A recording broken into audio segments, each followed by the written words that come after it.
What's up, YouTube fans? Today we're going to take a look at the custom MP-51 Arcee chest from Hafiz Zul. So he is a custom parts maker on Facebook. Unfortunately, he lives in Malaysia, so in order to get these, you have to do a bulk order. I actually did a bulk order. All the parts are sold already, so if you're looking for this, I'm not going to be getting any more. But I wanted to take a look at how to install it, how it looks. So here it is beforehand, and you can see my original complaint with this was it sits a little bit low, and also it's kind of has a shelf on the top, so it just makes it look an odd look. Unfortunately, she looks a little bit older because of that. Now, that was the design that Takara came up with. No third party or fourth party company has come up with a fix until now. We have this. We'll open it up. I'll show you how it comes packaged. Get a little foam, and here's the part inside. You can see pretty well color matched to the figure. It is painted with enamel. It is also hard resin plastic with enamel paint, so it looks really good. You do need to remove a pin, so that's what we're going to do today. So just set this aside here for a second, and we do have a pin removal tool. So we have a little hammer and this pin here, and you do have to open this up, so we'll just get our arms out of the way. Open up the chest. You're going to lift up here, and you can see there's a pin right there. So a pin holds on this chest piece. So basically I have to knock that pin out. All right, so here are the tools you'll need. You need a little hammer. Now this one's maybe too small, but you need a little pin removal tool. Right, basically just fits right in there. And then if you don't have a hammer, just use a regular hammer. Now you want to be careful, so I put a little piece of foam here to protect the figure itself. And then you want to put it on something hard, but only on the white piece. So you want the white piece resting on a piece of plastic or a piece of, hard foam, something like that, so that it can support it as you hammer it down. And you're going to have to kind of hold it, but you really only want to be hitting the white piece, and you don't want to break the white piece. So you got to just do it gently and slowly as you go, but you are hammering on this thing, right? So go ahead and start hammering. So there is the chest plate removed. I had to do it off camera. It was pretty difficult to get this in front of the camera, but also be able to tap that pin out. So here's the pin. You can see there's a rough edge on this side. So you do have to knock it out with the rough edge out first, which is why we have to hit it from here, this direction, and it pulls out. It's a very hard pin to remove. It takes a lot of force, and you have to be careful. And actually, I did damage this just a little bit. You can see a little bit of white on that stress plastic right here on that neck. So that was tough. And I can put this back. It is in good enough condition to actually put back in. But you can see I do have stress plastic there on the inside.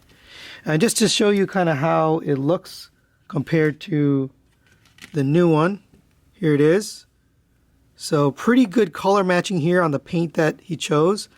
The white and this gray and the pink all look pretty good. Obviously, you're going to need a Autobot logo here, or a symbol there. But overall, the shape is a lot nicer. It goes a lot higher. You've got these little lip pieces here that are going to match up with the shoulders. So a really good shape there. So let's get this back on. So what you're going to do is get this lined up here. And the way to kind of do this is see if you have it lined up. You can put a pin through, and you should be able to get it all the way through the slot there, and clean it up a little bit. That'll get some of the plastic and the junk out of there. Now, you don't want to open up the hole too much, because otherwise it'll be loose, but you do want to open up a little bit to give it a little bit of room so you can get the pin in. All right, so we're going to get the pin. Here's the pin. And you might have noticed I took the head off during that installation so I could get this pin back in. All right, and you can probably get it as far as you can with your finger. And then the rest of the way, we're going to have to put it back on here, unfortunately, and basically hammer that the rest of the way in. Using the pin tool and a hammer. So unfortunately, this did break off camera. I've actually already glued it. So this is actually a day later after this review was being filmed. I did break it right there. You can see there's glue and a crack right there. So I did some super glue. I left it overnight to kind of dry. Hopefully it's got some strength now.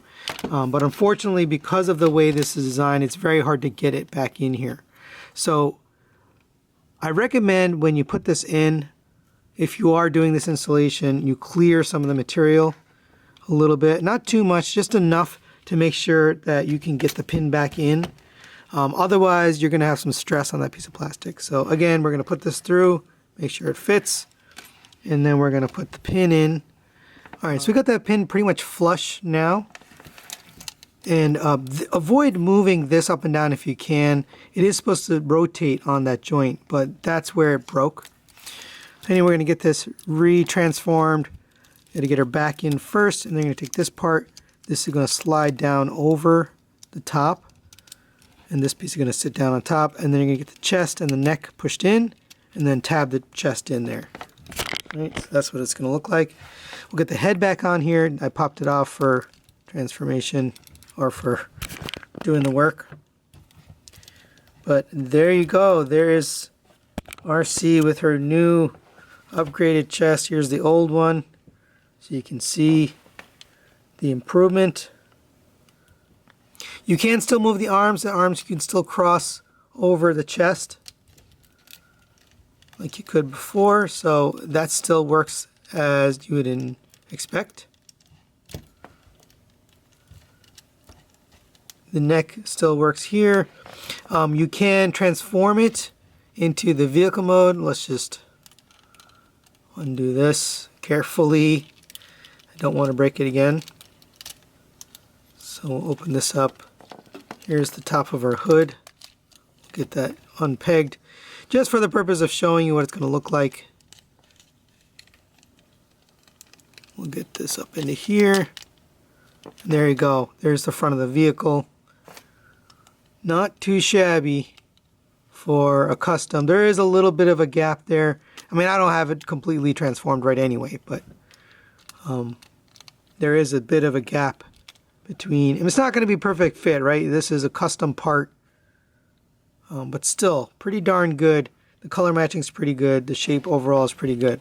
So final thoughts on the MP-51 chest upgrade. You can see it looks wonderful. So positives wise, from every angle, side, front, top, and even in vehicle mode, it does look good. There is a little bit of a gap in the vehicle mode between the chest and the front of the vehicle, but overall, it really looks nice. And it takes this figure from being kind of a clunky, older looking gal to just what I would expect from the cartoon accurate look. I don't know why they designed it this way. They really didn't need to. So that is a huge positive for me. Another positive is the paint matching and the color matching. Overall, it's really well done. He did a great job on picking the colors and just the design and the look overall. Negatives wise, very obvious negative is the material. Due to it being resin, it is semi-fragile. I did break mine. I did send one to T-Man 978. He also broke his. So both of us have some experience in doing this kind of thing, and both of us broke our figures. So with that being said, it is a very challenging installation. Now, a lot of that's not Hafiz's fault. That is just due to the pin that they used being very tight, and the location where the pin is, and just the overall design of where you have to put that pin. That makes this extremely challenging, you know, kind of a high advanced difficulty level. You got to have some experience with pin removal, got to have some experience with customizing figures. And for that reason, I don't recommend this for the average person who hasn't done something like this before. This is not the first figure for you to try customizing on. The other negative is you can't order this individually. You have to order it in bulk. I did order in bulk and shipped out a few to other people, but unfortunately because of the breakage, I did end up refunding everybody due to the breakage and due to the difficulty in installing. I know a lot of people won't even try to install it from the people I sent it to because they don't want to risk damaging both their original chest and the new chest. Then you're really out of luck, right? So that's really for today. Thanks for watching. Hopefully I gave you some more information on what to do with this and whether to take the risk on installing this for yourself. So thanks for watching, and we'll see you next time.